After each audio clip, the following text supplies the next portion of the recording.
সম্মানিত ভিউয়ার্স, আজকে আপনাদেরকে এমন একটি জায়গায় নিয়ে যাব যে জায়গাটা আসলে আমাদের বাড়ি থেকে কিছুটা দূরে,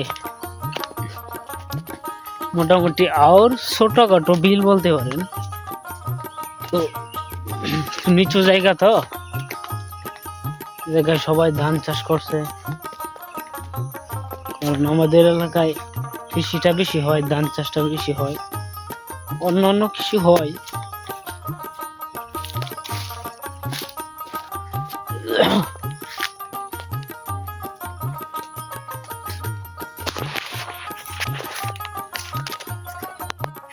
এখন প্রচন্ড রোদ তাপমাত্রাটা মোটামুটি অনেকটাই। 5 থেকে 6 দিন পর সূর্য উঠছে, এরকম রোদটা উঠলো।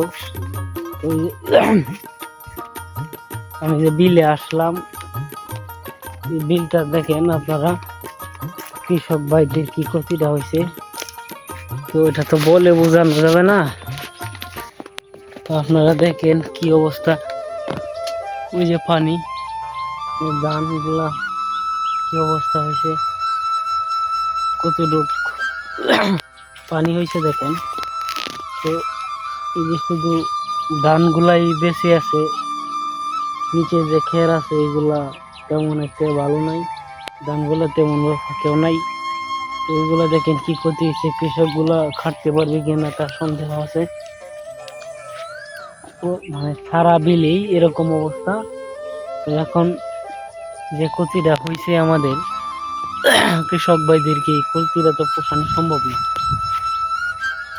দেখেন পুরা বিলেই এরকম, সব জায়গাতে এরকম হয়েছে।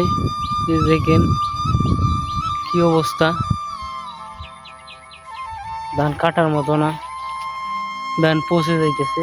কৃষকের যে পরিমাণে ক্ষতি হয়েছে, কি বলবো আর, আল্লাহ পাকের ইচ্ছা, কিছু করার নাই।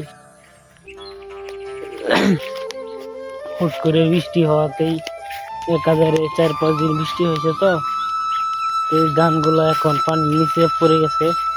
কেউ কাটতে পারছে, কেউ কাটতে পারে নাই। অধিকাংশ মানুষই বিলের ধানগুলা কাটতে। দেখেন ধানগুলার কি অবস্থা। ওই যে দূরে একজন ধান কাটতেছে।